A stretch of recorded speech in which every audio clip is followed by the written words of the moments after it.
Have you ever thought about opening your own mobile cart or kiosk business? Maybe the facility you manage could establish new revenue by adding coffee, food, or retail services.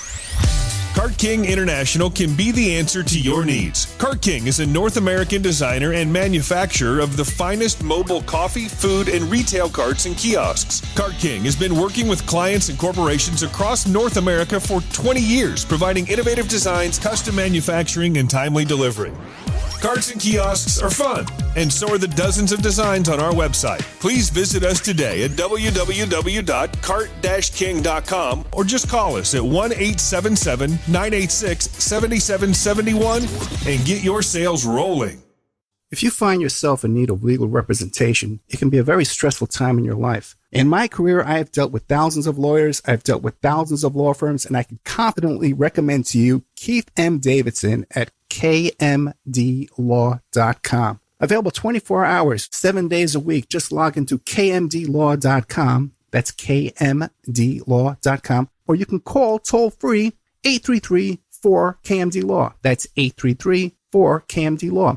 Personal injury, wrongful death, STDs, sexual assault, car accidents. They handle it all efficiently and professionally. It doesn't matter how imposing the opposition may be, because the team at kmdlaw.com are battle-tested and fierce. They will not stop until justice prevails. Go to kmdlaw.com or call toll-free 833-4KMD-LAW. If you're in for the fight of your life, stop screwing around and contact KMD Law. PureSoapFlakes.com, 218-568-2525. Have you ever heard of Castile Soap? Pure Soap Flake Company handcrafts fine soap bars, laundry powder, and concentrated soap flakes using organic vegetable oils from their northern Minnesota facility. Bathe your body and wash your clothes with Pure Soap products that are free of fragrance, GMOs, palm oil, sodium lauryl sulfate, and synthetic additives. Keep it clean, folks. Pure Soap Flake Company products are kind to living creatures and sensitive skin, safe for drains and waterways, and work great in high-efficiency washers and top and front-loading machines.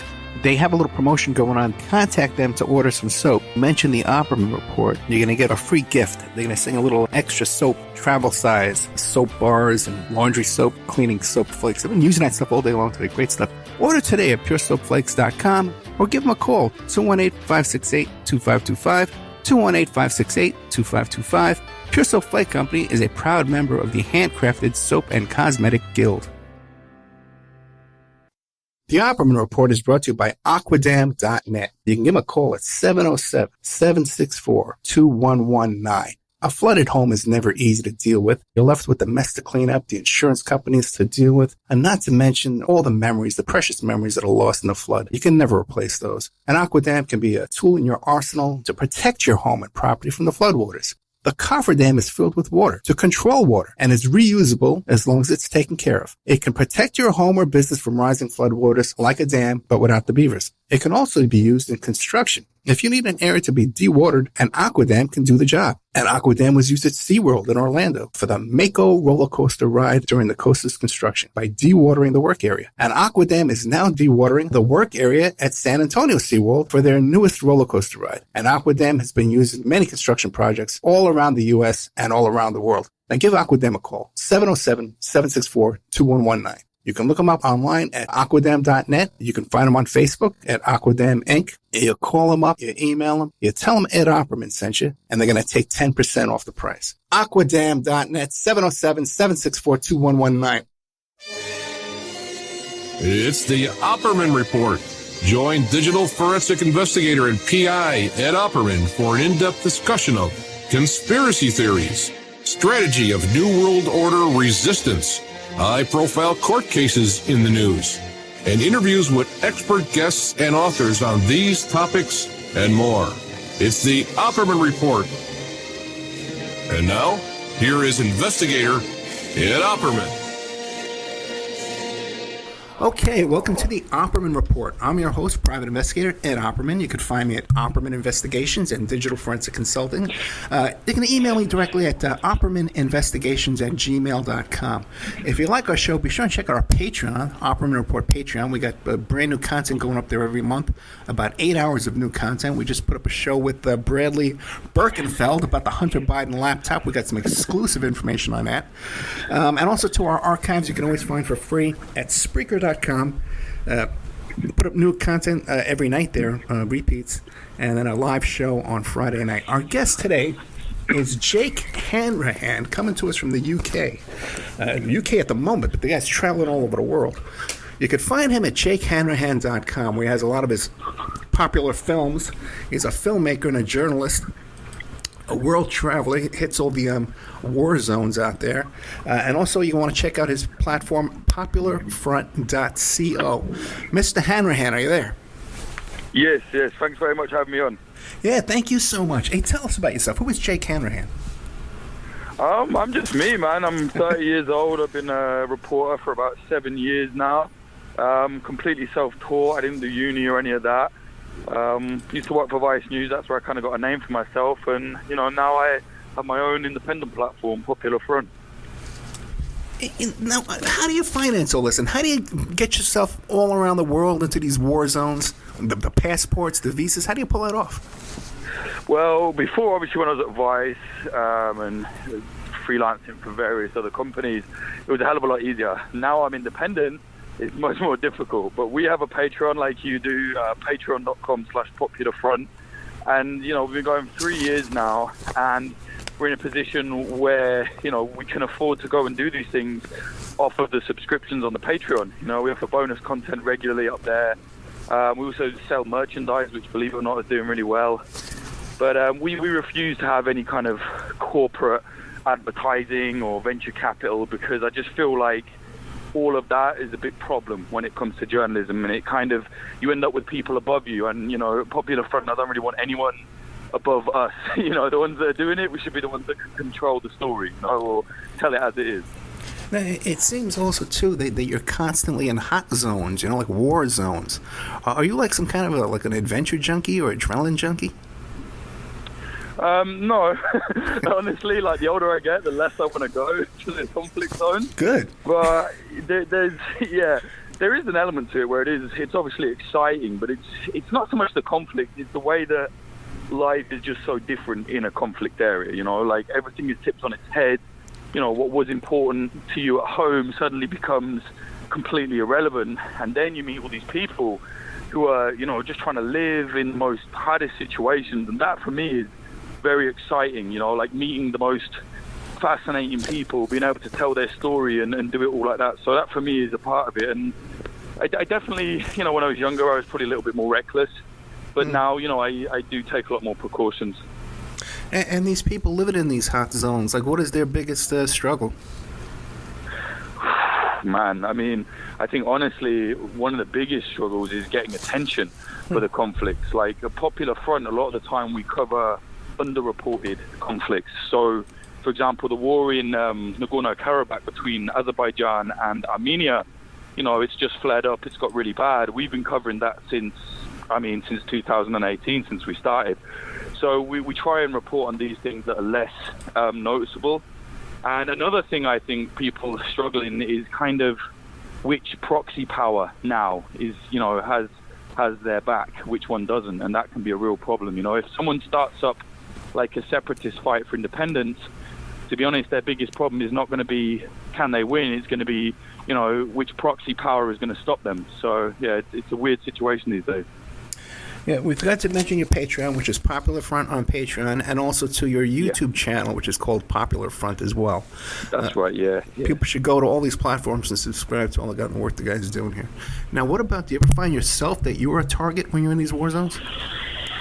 Yeah, not in the war zones as such. I did a lot of work into neo-Nazi kind of terror groups over the last 3 years.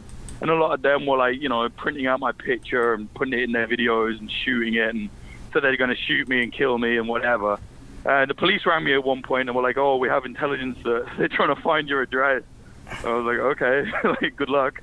And then the other problem is like despotic governments. So, right. When I was reporting on the Kurds fighting against the Turkish government in southeast Turkey, the government arrested me and two of my colleagues. So that is a target. You become a target to the state then. So, that was a problem. Well, if you got arrested, how'd you get out? Man, eventually they just deported us after like 11 days. I mean, there was a bit of a like international kind of outcry at the time. I mean, I was like 25 and they put us into like anti-terror prisons, like the max security prisons you can think of, and in Turkey. So like obviously a lot of people were like, what the hell, they haven't done anything, you know. Obviously we hadn't. They just wanted to stop us reporting on what was happening. So, you know, eventually I think the pressure got quite big and they were like, right, just kick them out, get them out of here. And we got deported. Yeah. Yeah. Can never go back. I had that guy, Billy Hayes, on my show, who was in Midnight Express. Yeah. Right, I had him on the show. Now, it was Wow. the Turkish prison you were in, was it like his? It wasn't like that. Like, Okay. it was nowhere near as bad. It really wasn't. But it wasn't pleasant, you know. It was certainly, you know, I got friends in the UK who've been to jail, and I think, wow, I wish the one I was in was that nice, you know. So it certainly wasn't nice, but no, it wasn't Midnight Express. Okay, great. Thank God. Thank God is right, man. But, you know, I tell you, you know, all around the world, there are people sitting in prisons just as bad as Midnight Express. They're there right now Yep. as we talk, you know, and this is something we need to really support, like human rights organizations and stuff, Amnesty International. Absolutely. Yeah. And the work you're doing is great work, too, man. Now, Thanks, man. Appreciate it. you, the other day, or about a month ago, you were all excited because you just did this big film about printable machine guns, or printable automatic weapons. What's the name of that story? Yeah. So that's our latest documentary called Plastic Defense. And yeah, like you said, it's about 3D printed guns, but it's not about the ones in America, which, you know, it's fine, it's legal, it's a hobby there. It's about a guy that's making them in Western Europe, and he's trying to export them to countries all over the world where it's completely illegal to do that in you know, in Western Europe. We can barely own a water pistol over here, you know. So it's a big deal. A lot of Americans don't understand why it's a big deal, but it is because like I said, over here we just don't have the gun culture, we don't have the laws. You know, most people go their whole lives without ever seeing a gun, so, you know, it's a very big deal. It's got like 500,000 views in like a week, so people are interested, thank God. And like even the police, the average cop doesn't carry a gun. Right, yeah. Police don't even carry firearms at all, yeah, unless it's like kind of like a higher level of police at like train stations and stuff like that, like big ones in London. But no, they generally, the vast majority do not carry firearms in this country. Yeah, wouldn't that be nice? Now, we have the Plastic Defense. How did you make contact with this guy? Well, it was a long process. It took me about 3 years in total. I took notice of the 3D printed guns when they first came out with Cody Wilson and Defense Distributed. Did a little article on that, and I had him on my podcast, and obviously things went south for him. And then I noticed that this new decentralized group, the Terrence Dispense, was there, you know, and that's kind of like a joke on Defense Distributed, you know, the name, the Terrence Dispense. This is the new group. And they are decentralized, and, you know, if one of them goes down, it doesn't matter. They all, you know, all of their data is out there for everybody. And I don't know, they were a lot more bombastic. They were a lot more kind of, I don't want to say trendy, but they definitely understood like modern day kind of aesthetics, and they were trying to make it cool, you know, and that for me was a very interesting element to it culturally. So I just started contacting them and speaking to them. I wrote an article for Wired. You know, obviously they don't really trust journalists, but I kind of said, like, look, here's my other work. You know, I'm not like this kind of screaming opinion journalist. I do real work, like, have a look. And eventually, after these years and years, I just, you know, I got the access, and Jay Stark said, like, right, let's go, let's do it quickly. So I did it, and you know, and that was the result. Now, what motivates him to want to get this kind of publicity? I think he's so adamant in his beliefs that he wants them to spread. And, you know, whilst I told him straight up, like, this is not going to be an advert for you, like, you know, this is a bit of journalism, I'm not doing propaganda for you. He was very respectful of that. He's like, yeah, that's fine. But he just wanted to get his message out there. So, you know, I wanted to tell the story. I think people should know about this. And he wanted people to know about it. So in a way, it kind of went hand in hand, you know, for better or worse. Now you say Western Europe. Did you ever reveal, like, what country he's in? No. Okay. Definitely not. All my hard drives are mincemeat, just in case the police come knocking. Gotcha. Now, he seems... I watched the film. It's excellent, you know, but the guy's very intense. What's it like when you're not filming with him, you know, and you're just trying to sit around and have a sandwich with this guy? Honestly, we barely saw him unless we were filming. Like, okay. He was very... turn up at this point, okay, now you have to leave. Like, he was extremely, careful with his security and where he is, and I think the last 3 years I've been speaking to him, he's been in a different country every single time, So this guy moves around a lot. I would love to know what he actually does. I don't know, but yeah, we didn't have a lot of talk outside of the documentary, to be honest. Unfortunately, I would have liked to, but I understand he's got to be safe. Yeah, he's just super intense guy. How does he fund all this? Do you know? It's through Patreon. Yeah, it's through Patreon. So in the last year, our subscriptions have really gone through the roof because we've been working very hard at it. We always make sure there are at the very least 2 bonus episodes a month. There's access to this big kind of community and research Discord that we have, which for up and coming reporters, I think they really like it. We've got narrated articles, we've got all sorts of stuff on there. So I think it's definitely value for money, and I think people recognize the ethos we have. We've turned down big sponsorship because we don't want to destroy the kind of integrity that we've built. So I think people then respect that. And yeah, man, the Patreon it did well, and also the merchandise sales. And I just saved all the money and was like, right, let's go and do this now.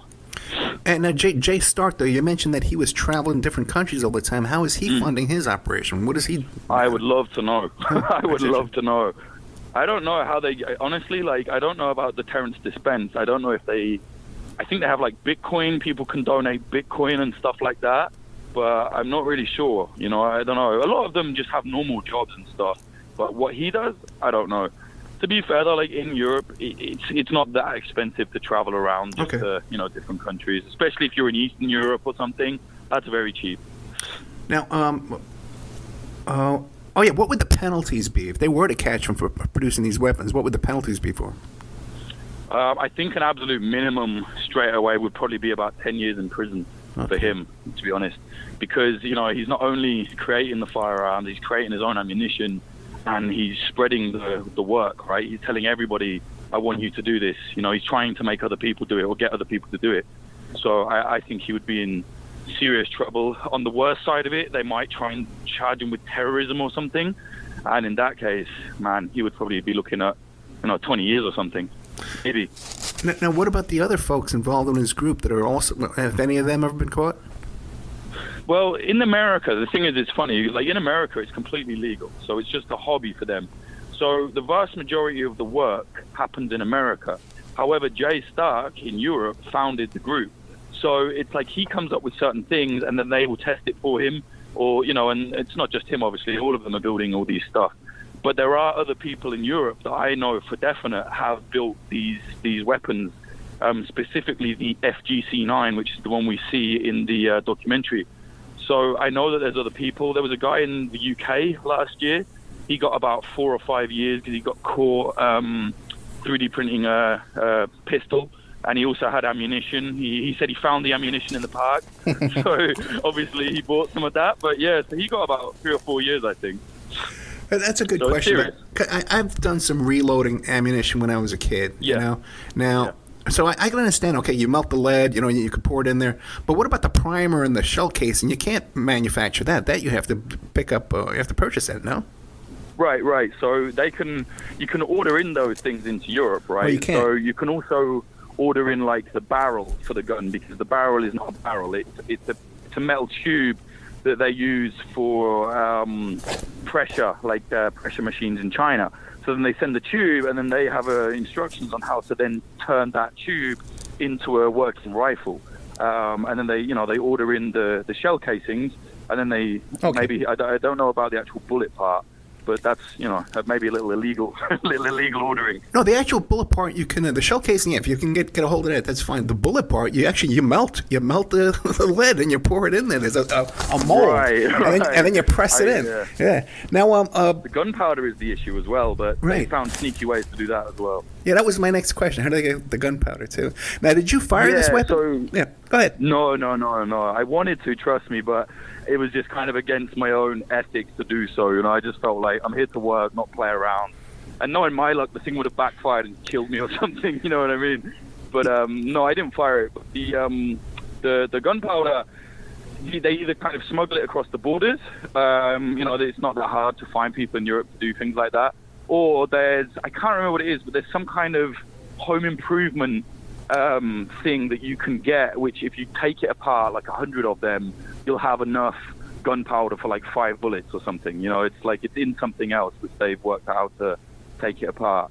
But again, they have instructions all online. They're telling everybody how to do it. Anyone can download it, and if they're motivated, people will do it.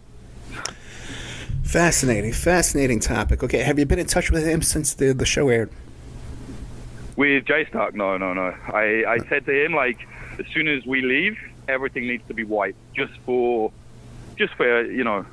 safety purposes. I mean, whether I agree with him or not is irrelevant. He's a source, and it's my job to protect him, right? So, I had all our cards, all our hard drives. As soon as the thing was done, we wiped everything and basically like ground them down, because I heard that it's not enough just to wipe them. You have to actually destroy them. So unfortunately, that's down the bin.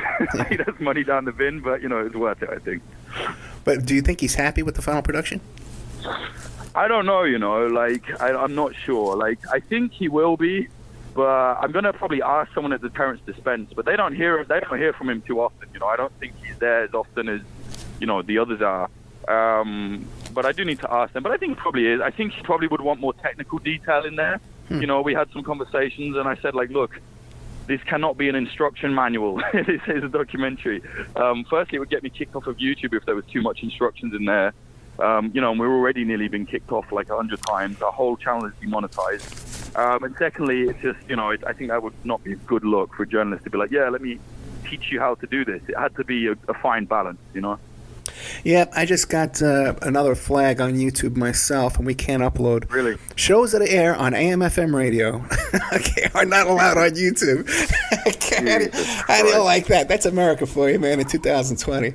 It's getting so bad in Europe as well, man. There's one thing that J Stark mentions in the documentary, which is very true. He says that authoritarianism in Europe is increasing, and it really is. Yeah. And it's not like jackboots on the floor. It's tiny bits of hard to understand legalese that go into new bills that most people don't understand.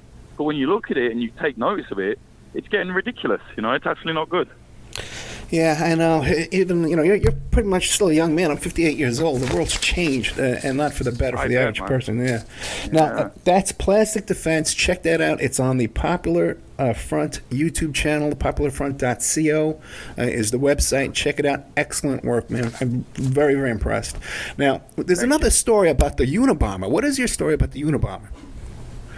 Yeah, sorry. It's a little bit of a kind of a joke. Like, people say, like, oh God, Jake loves the Unabomber. It's not that I love the Unabomber, but I think at the time when, like, it was popular, like, kind of, Kaczynski's work became popular again a few years ago with, there was a series came out on Netflix, and there was also kind of online, Kaczynskiites that were really, kind of bringing back his ideology. And I think I was the only reporter that I read his manifesto, and I was like, well, yeah, he's got, I'm not saying he's a good guy or I like him, but he makes a lot of excellent points, I think, and especially when you look at modern day, it's like, well, yeah, he kind of predicted a lot of this. So then I got the trust of, like, these kind of online Kaczynski fans, and I wrote this article about them for Wired. And yeah, it was interesting. A lot of them hated the article, but that's fine. That's fine. I kind of said, like, this is probably going to be a passing phase. And they were like, no, it isn't. And, like, lo and behold, it was. It's not nowhere near as big as it was. But for a while, they were calling themselves Pine Tree Gang. They'd even formed that. So for a little while, it was quite a big thing on the internet. And what are they advocating? What are these guys advocating? So neo-Luddites. So they're like neo-Luddites. So they're kind of advocating the kind of rise of technology and the industrial society was the industrial revolution was a mistake, and that it's caused us a lot of pain, and the kind of proliferation of social media and all of that is a mistake, and it's bad for our brains and it's bad for our human psyche. And I think they're probably right in that sense. But ironically, a lot of them, all they did was post online. Like, a lot of them didn't actually go and do anything outside of that. So they kind of defeated the purpose of what they were trying to teach people. But there was quite a few of them that, they lived it as well. They would go and spend weeks in the forests and, connect with nature. I don't think that's ever a bad thing, but obviously the other side of it is that they advocate for the violent destruction of, industrial society. So that's where it can get a little bit tricky. Are they actively taking steps, planting bombs, doing that kind of stuff too? Not really, but there Okay. was a group. So it was called ITS. I've completely forgotten what the Spanish version of that is, but essentially the English version of their name is tending towards savagery. So basically, they're like this weird kind of eco-terrorist, post-ideological nihilist, like the weirdest ideology you can think of. And it's kind of like destruction for destruction's sake, you know. They want to go back to caveman vibes almost. And honestly, they did it. Yeah, they did a few attacks, like in Mexico is where they started. But then over the last few years, all of the attacks that they've claimed have actually been lies, like it's been someone else. But in the start, they blew up like a nanomachines scientist or something like that. No, nanomachines? I don't know. Nanoscience, something like that. So they did a few things, but, you know, now they're kind of dormant. You know, I think nowadays they got a group for everybody. You know, people that want to go back to caveman times. Right, exactly. Yeah. They can find friends on the internet and start a group. How about these incels and these men going their own way? But 20 years ago, you wouldn't imagine this. Right. I mean, 5 years ago, 10 years ago, I wouldn't have imagined it. It's true, too, yeah. It's weird. I think a part of it is, like, culturally, people have been allowed to, like, not be told to just shut up. Like, I do think sometimes you need to tell people, like, just shut up. Like, everything you have to say is not always important, you know? But unfortunately, now people think everything they have to say, they feel they have a right to, like, you know, I mean, everyone has a right to say what they want, but these people are not just asking to speak. They want to, like, cause destruction, right? You know, like some of the, not all of them, but like a small percentage of the incel movement are like extremely violent. Oh, yeah. They want to kill women. And it's just like, where is this, you know, like this pure anger is just, I don't know, they kind of feed off of each other, I think, you know? Well, and it's incredibly sad as well, you know? I had him on the show. I had the incels on the show. A nice guy, Wow. you know? Nice guy, yeah. Which one? Oh, I forget his name What right was now. his name? He was one of the more vocal ones who's been around. you Yeah, know. yeah. Then he said he was an incel, and he was again. But a nice guy. Now, what about inside the Capitol Hill autonomous zone? You embedded yourself in there. What'd you find there? Yeah, no, I wasn't there actually. It was like a team of mine did it over there in America for me. Like, I can't go to America because of all my, you know, stupid charges in Turkey, so it's very difficult for me to come over at the moment. But you know, I wasn't interested in it at first. You know, I was like, oh, this looks like a powwow. It looks like nonsense. But then when these two lads, John LaFleur and Max Curtis, they said like, look, we're there, we're staying here, we're filming, we're going to show you what we got. I said, okay, fine. And then when I looked at it, I realized like, oh, actually, this is way more interesting than I'd seen any of the media present. You know, like right-wing media had just been like, oh, look at all these stupid communists or whatever. And then the left-wing media were just like, you know, oh, they're criminals or they're whatever. You know what I mean? It was just like boring, stupid news stuff. So they spent like a good amount of time there. And what they filmed was quite interesting. Our documentary is less about the politics of the place and more about the kind of, there was a lot of armed groups there. And then there's also the element of like, you know, black people there that are from there saying like, yeah, we appreciate it, but you need to let us speak a little bit more. It's all well and good with a load of like, you know, white socialists or anarchists turn up. But it's like some of them, I think, lost track of what they were trying to bring attention to, which, you know, it's interesting. I think it brings some attention to it. Now, did your team, did they find that this was an organic movement, or did they think it was controlled from the outside? It was definitely organic, but it was also the problem. It became controlled from the inside, actually. You know, like the problem was you would get like this group or that group would then turn up, and they'd be like, oh no, we have this part of the area now. We run this part. You can't come in here. And it's like, wow, aren't you doing exactly what you said you were against? You know, like the irony of like anarchists turning up somewhere, and you know, and I'm very interested in anarchism. I'm nothing against anarchists, but like a lot of them I think were very confused, you know, and they would turn up somewhere and start acting like the cops, and then they're saying like, you know, abolish the cops. It's like, well, I think a lot of them understood or got taught a lesson that you do have to police a situation. That doesn't mean you have to have the thin blue line and what we have as policing now. But I think they realize, like, you know, for people to be safe and free, you do need some policing. You know what I mean? So that very quickly devolved into I mean, there was gangs getting involved, and there was, I think, 3 people got killed. Like, it just became a terrible mess. And honestly, like, I think that was the fault of a lot of the, like, kind of white political ideologues there were too scared to speak up and say, like, hey, we have to actually organize something. You know, so, and then because of that, you know, they kind of didn't protect the people they were meant to be protecting, unfortunately. But I don't know, man. It was a very weird situation, and I just think that everyone just, a lot of egos, you know, got fed there, unfortunately. That's so true. Any political movement, you got that. Everybody wants to hear themselves talk, man. They want to make a speech. Exactly. You know? Now, it's tiring, man. It's tiring. Now, you've been all over, and you talk about police brutality. Where have you seen the most oppressive police? Oh, that's a great question. For me, I think I've seen the most oppressive police in Turkey. Yeah, Turkey, by far. Good. Like, way, yeah. You were in the prison. Right, exactly. But it's, you know, even before that, like, we were filming at one point, and there was, like, a young girl who'd been, she was 13, I remember, and she had, like, a shrapnel wound in her back. No, sorry, I think a bullet lodged in her back and, like, a shrapnel wound in her head. And she couldn't go to the hospital because the police had parked, like, anti-personnel carriers outside the hospital. And even children, when they went to be like, we need to be treated, they would just arrest them for terrorism. And it's like, what do you mean? Like, you know, I think the youngest person to get killed was a baby, and the baby was shot with a sniper. Oh my God. You know, yeah, it's like, I don't think that was an accident, you know. So honestly, the stuff I witnessed down there was unbelievably brutal. And then after that, like, in terms of the context of where it is in the world, France, like, the French police are just awful, man, like, really awful. Like, you know, like, I covered the Yellow Vest protests, which were an amazingly interesting situation. And we went there and we were like, hey, we've got press pass, we need to go here.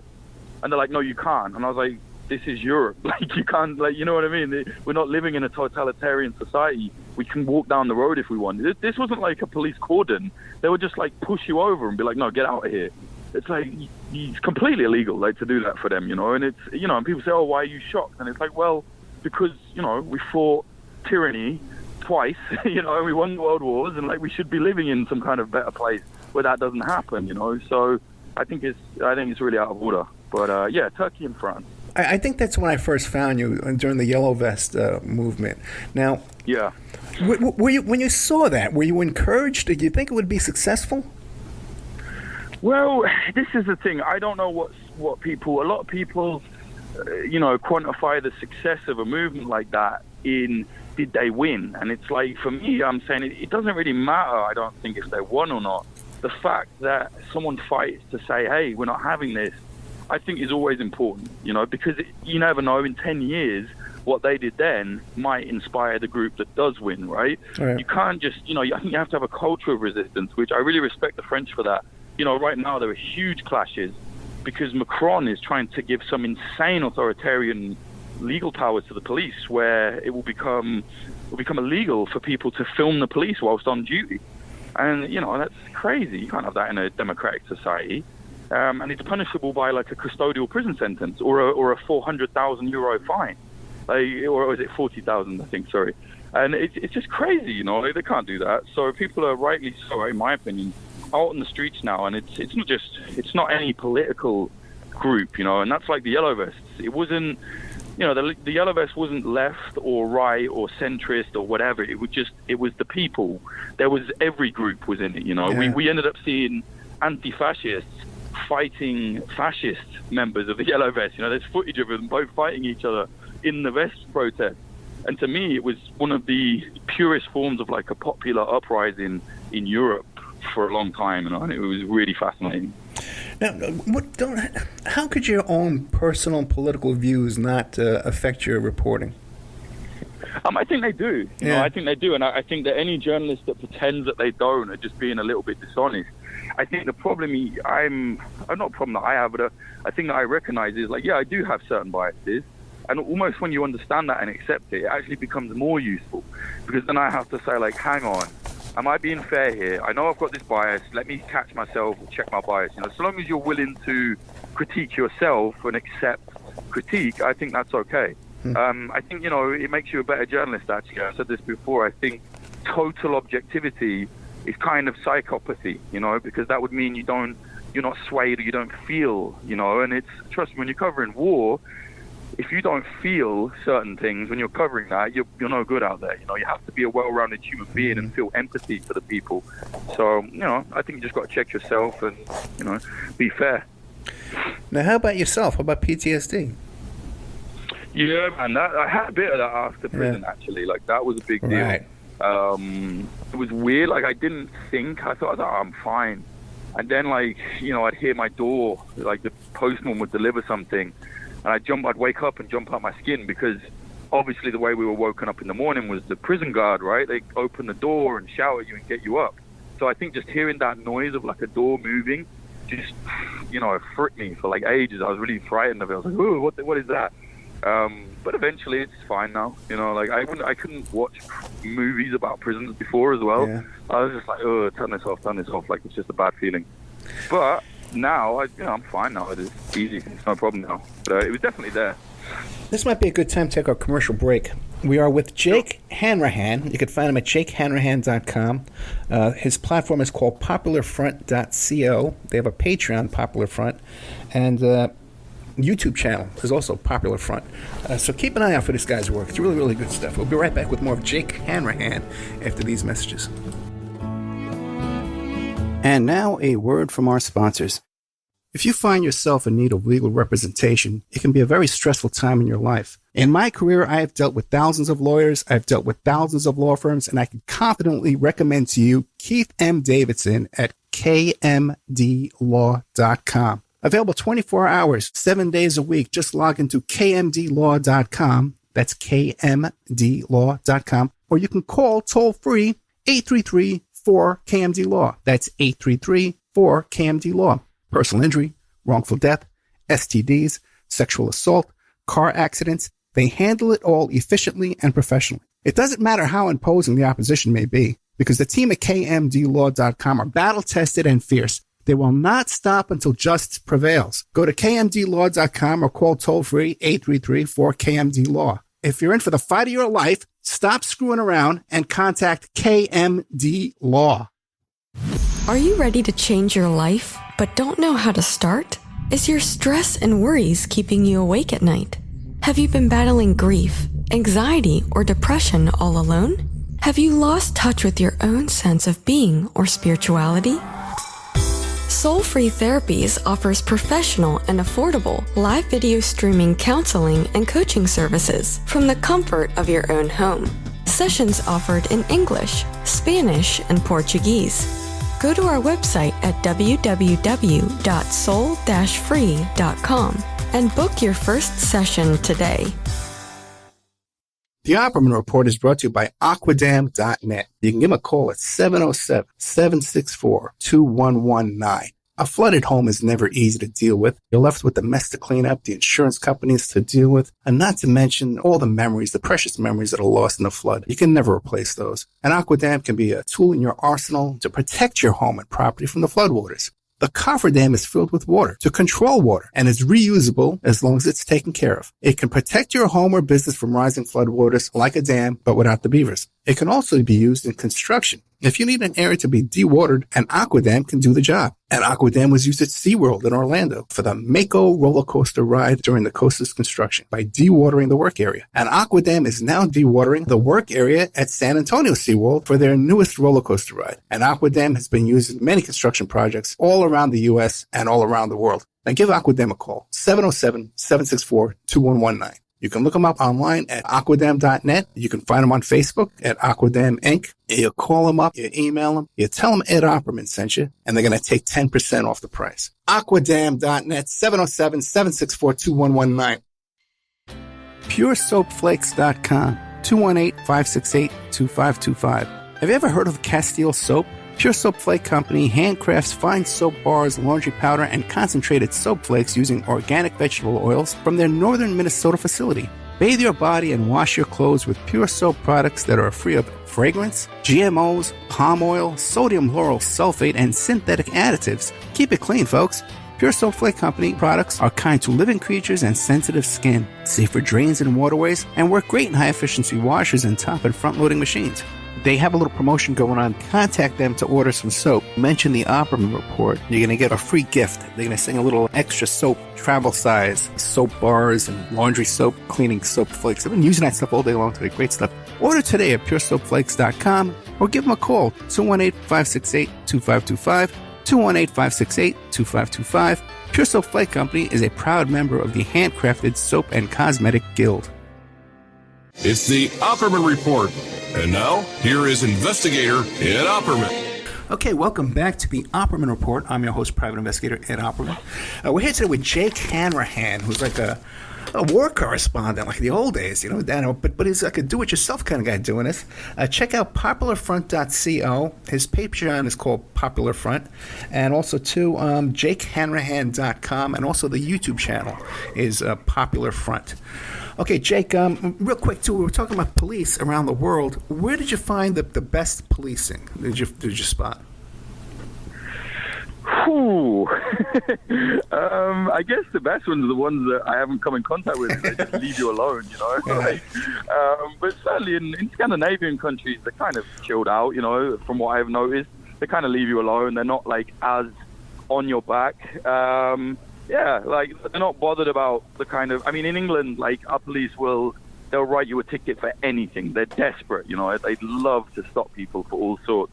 So the police stopped me in my car a while ago, and he said, "Oh, your back light is out," and it was just dirt on the light. In the end, we discovered, and I was like, "It's just dirt. Like, you can't stop me for that."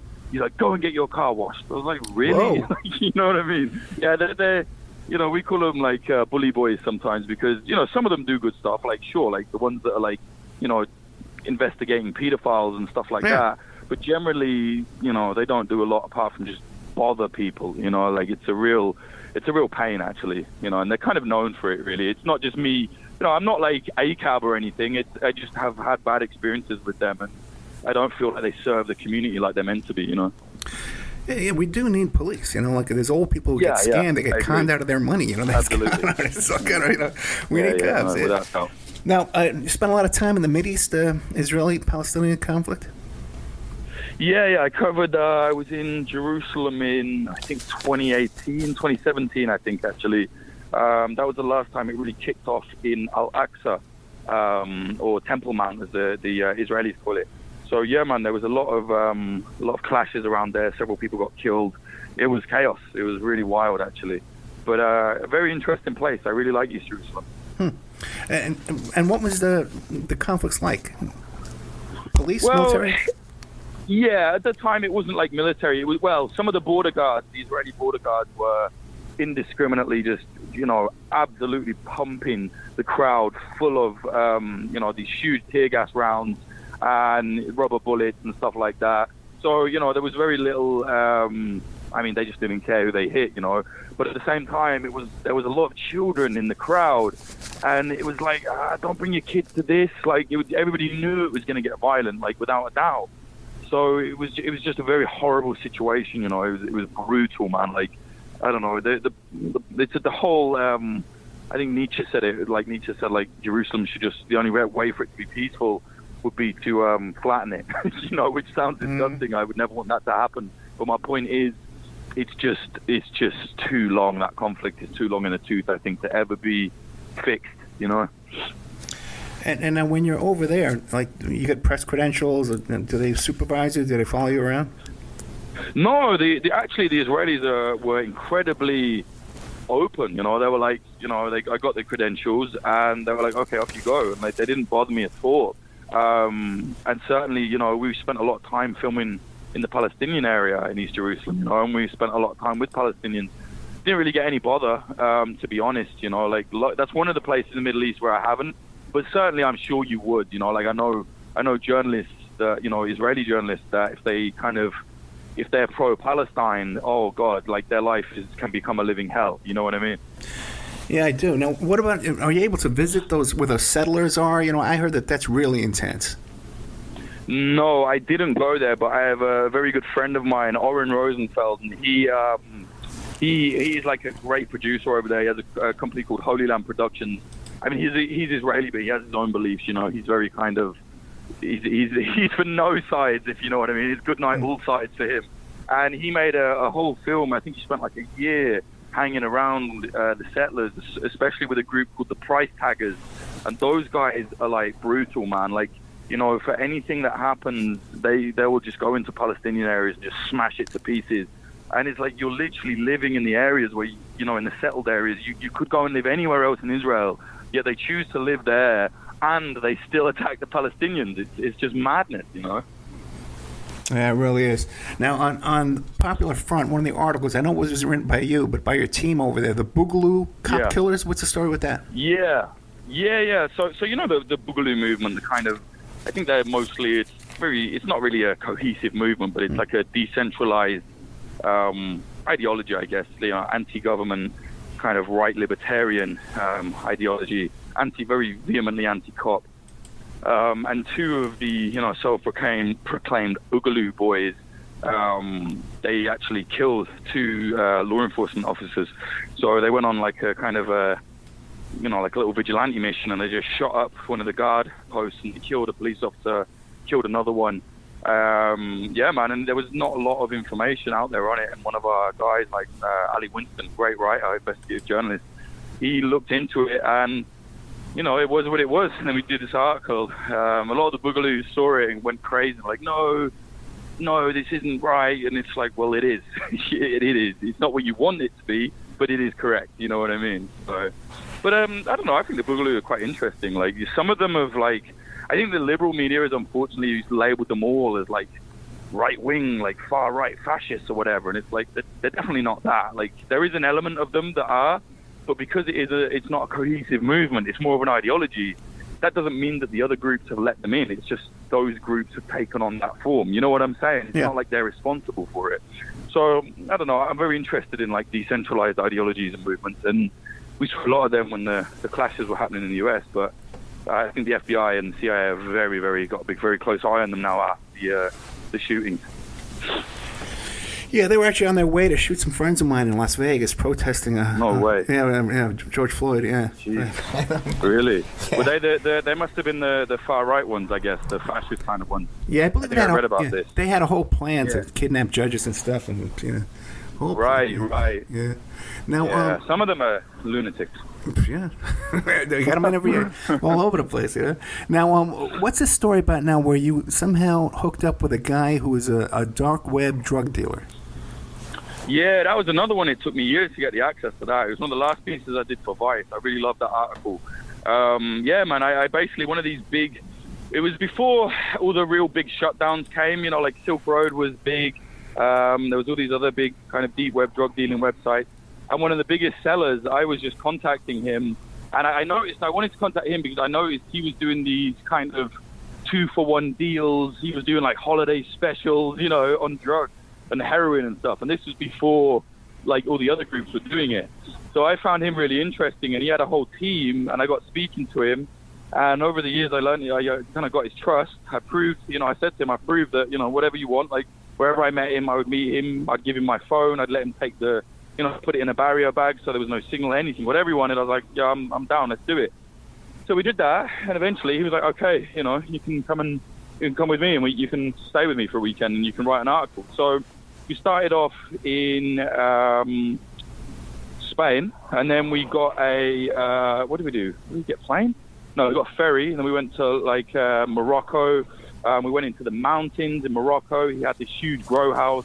Like, he had literally tons of weed bagged up all up to the ceiling, just everything. It was crazy.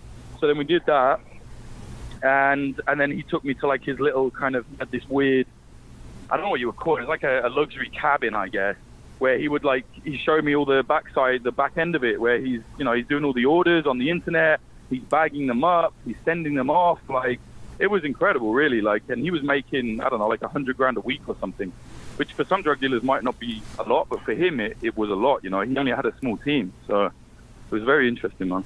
Now, what would motivate him to want to do an interview with you? Well, for him, I guess, ego. To be honest, like, a lot of people are driven by ego, I think, which is fine to a degree, but some of them lose their minds with it, you know. But yeah, I guess for him, if he sees in his head, he sees like, oh, there's this big article in Vice about his group, he might think, oh, we're going to get, you know, more sales now. I mean, probably think the opposite. You know, if it was, I don't do drugs. I'm not into any of that. But if I did, I certainly wouldn't want to like buy them from a guy that's been advertising vice, you know, essentially. But I don't know. That was his thought. Now, how about him? Was he a drug user? Well, yeah. I mean, the first day I met him, we went through the mountains actually, or like second day or something. We went through the mountains, and he's like, "Oh, do you want to lie?" And I was like, "I don't do drugs, man." He's like, "Oh, you don't mind if I do?" I was like, "No, I don't care. Like, I've been around loads of people doing drugs." And then he just like poured out like a line onto his phone and was like sniffing coke on the way up the mountain. It was just crazy. And then one time he was like taking OxyContin. And I was like, Jesus Christ, like, this guy is he's a very heavy operator, you know. He didn't seem like a drug addict or anything, but certainly he liked to have a good time, I guess. And that was a line of heroin or coke? Coke, yeah. Okay, that's interesting. Now, how about this one here? In search of illegal arms traffickers in Afghanistan. Now, how'd you make contact with them? How would you find these people, man? Man, I'm a weird guy, man. Yeah. The darkest sides of the world, like, interest me so much. But yeah, that was Franz J. Marty wrote the article for Popular Front, and yeah, that was amazing, man. Like, he spent a lot of time in Afghanistan, and you know, he's like a white guy from I think from, I don't know, Belgium or somewhere like that. And I think he just ended up spending so much time in the kind of most brutal rural areas.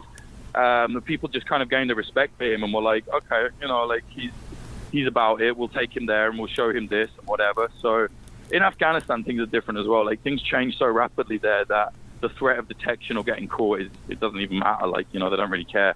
Really? The areas they operate in, it's like the police haven't been there for about 10 years. You know what I mean? Gotcha. Now, we only got about 4 minutes left. Now, I know that the other day you were saying you were looking for correspondents, for reporters, for writers. Describe the kind of people you're looking for to work with you on your projects here. Well, it's tricky, man. This is a good question. I mean, I want younger people as well, because I think that, like, young people need their foot in the media. But then I also want people that are, like, from diverse backgrounds. And I don't just mean ethnically. That's not, like, a woke thing.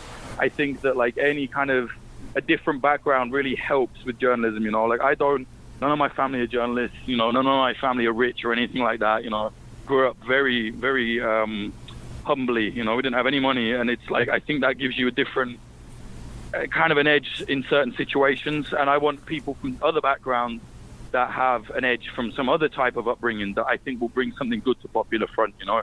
And also, like, people that are not too ideological, you know. Like, I don't want to hire someone that's going to be like, I'm not going there because, you know, like, I don't know, whatever their political ideology is, it doesn't agree with them or whatever. Like, I think, you know, if you're a journalist, you cannot be an activist at the same time. I don't think it's tricky, you know, especially if you're on the ground in a war zone, you can get yourself into trouble. So, yeah, I guess those are the kind of people we're looking for. Just different people, young, and people that want to work extremely hard, you know. Like, I have no time for people that are lazy, you know.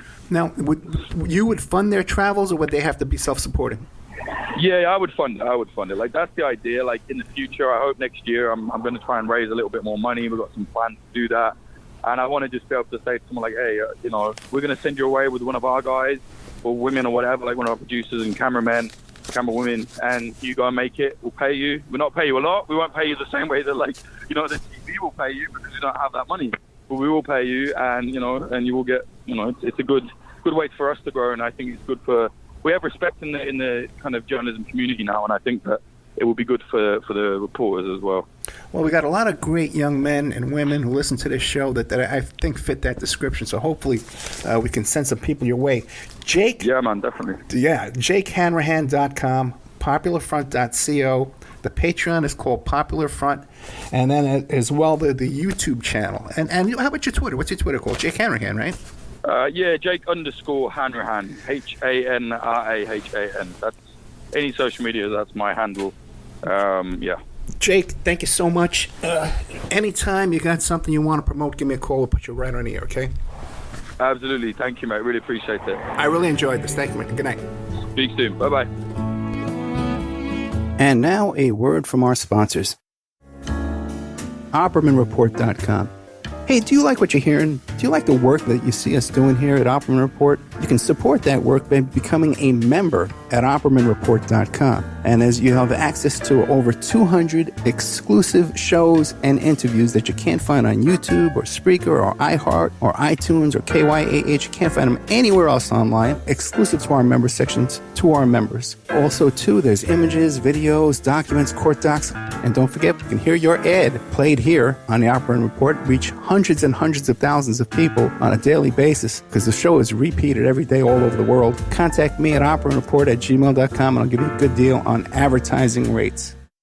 Have you ever thought about opening your own mobile cart or kiosk business? Maybe the facility you manage could establish new revenue by adding coffee, food, or retail services. Cart King International can be the answer to your needs. Cart King is a North American designer and manufacturer of the finest mobile coffee, food, and retail carts and kiosks. Cart King has been working with clients and corporations across North America for 20 years, providing innovative designs, custom manufacturing, and timely delivery. Carts and kiosks are fun, and so are the dozens of designs on our website. Please visit us today at www.cart-king.com or just call us at 1-877-986-7771 and get your sales rolling.